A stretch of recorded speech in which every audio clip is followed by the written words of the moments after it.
June 4 RCB ಸಂಭ್ರಮಾಚರಣೆ ವೇಳೆ ಸಂಭವಿಸಿದ ಕಾಲ್ತುಳಿತ ಪ್ರಕರಣದ ತನಿಖಾ ವರದಿ ಸರ್ಕಾರಕ್ಕೆ ಸಲ್ಲಿಕೆಯಾಗಿದೆ.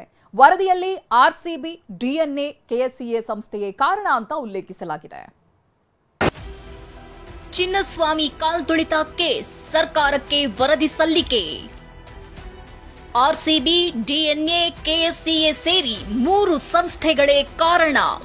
ಆರ್ಸಿಬಿ ಸಂಭ್ರಮಾಚರಣೆ ವೇಳೆ ಕಾಲ್ತುಳಿತ ಸಂಭವಿಸಿ 11 ಅಭಿಮಾನಿಗಳ ಸಾವಿಗೆ ಕಾರಣವಾದ ಘಟನೆ ಇಡೀ ಸರ್ಕಾರವನ್ನ ನಡುಗಿಸಿತ್ತು. ಹೀಗಾಗಿ ಸರ್ಕಾರ ಜಸ್ಟಿಸ್ ಮೈಕೆಲ್ ಡಿ ಕುನ್ಹಾ ನೇತೃತ್ವದಲ್ಲಿ ನ್ಯಾಯಾಂಗ ತನಿಖೆಗೆ ವಹಿಸಿತ್ತು. ಈ ತನಿಖಾ ವರದಿ ಈಗ ಸರ್ಕಾರಕ್ಕೆ ಸಲ್ಲಿಕೆಯಾಗಿದೆ. ಅವರು ವರದಿ ಕೊಟ್ಟಿದ್ದಾರೆ, 2 ವಾಲ್ಯೂಮ್ಸ್ ನಲ್ಲಿ ಇದೆ.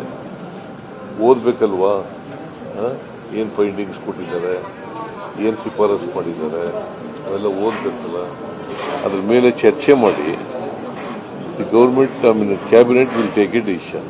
ಸದ್ಯ ತನಿಖಾ ವರದಿಯ ಅಂಶಗಳು ಟಿವಿ9ಗೆ ಲಭ್ಯವಾಗಿದೆ. ಕಾಲ್ತುಳಿತಕ್ಕೆ ಕಾರಣವೇನು, ಕುನ್ಹಾ ವರದಿಯಲ್ಲಿ ಏನಿದೆ ಅಂತ ನೋಡುವುದಾದ್ರೆ, ಆರ್ಸಿಬಿ, ಡಿಎನ್ಎ, ಕೆಎಸ್ಸಿಎ ಈ 3 ಸಂಸ್ಥೆಗಳೇ ಕಾಲ್ತುಳಿತಕ್ಕೆ ಕಾರಣ ಅಂತ ಜಸ್ಟಿಸ್ ಮೈಕೆಲ್ ಡಿ ಕುನ್ಹಾ ವರದಿಯಲ್ಲಿ ಉಲ್ಲೇಖಿಸಲಾಗಿದೆ. ಹಾಗೆಯೇ ಗುಪ್ತಚರ ಇಲಾಖೆ ಮತ್ತು ಪೊಲೀಸರ ವೈಫಲ್ಯವೇ ಕಾರಣ ಅಂತಾನೂ ತಿಳಿಸಲಾಗಿದೆ. ಐಪಿಎಲ್ ಫೈನಲ್ ಪಂದ್ಯ ಮುಗಿದ ಮರುದಿನವೇ ವಿಜಯೋತ್ಸವ ಆಯೋಜನೆ ಮಾಡಲಾಗಿದೆ. ವಿಜಯೋತ್ಸವದ ಪೂರ್ವ ತಯಾರಿಗೆ ಅವಕಾಶ ಸಿಗಲಿಲ್ಲ. ಪೂರ್ವ ತಯಾರಿಗೆ ಪೊಲೀಸರಿಗೆ ಅವಕಾಶವೇ ಸಿಕ್ಕಿಲ್ಲ. ನಿರೀಕ್ಷೆಗೂ ಮೀರಿದಂತೆ ಆರ್ಸಿಬಿ ಅಭಿಮಾನಿಗಳು ಆಗಮಿಸಿದ್ದಾರೆ.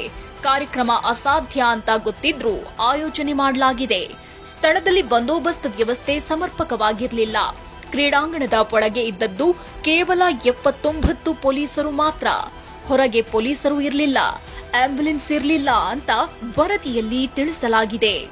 ಹಾಗೆಯೇ 3:25ಕ್ಕೆ ಕಾಲ್ತುಳಿತವಾದ್ರೂ ಸಂಜೆ 5:30ರವರೆಗೂ ಕಮಿಷನರ್ಗೆ ಮಾಹಿತಿಯೇ ಇರಲಿಲ್ಲ. ಸಂಜೆ 4 ಗಂಟೆಗೆ ಜಂಟಿ ಪೊಲೀಸ್ ಆಯುಕ್ತರು ಭೇಟಿ ನೀಡಿದ್ದಾರೆ ಅಂತ ವರದಿಯಲ್ಲಿ ಉಲ್ಲೇಖಿಸಲಾಗಿದೆ. Bureau report ಟಿವಿ9.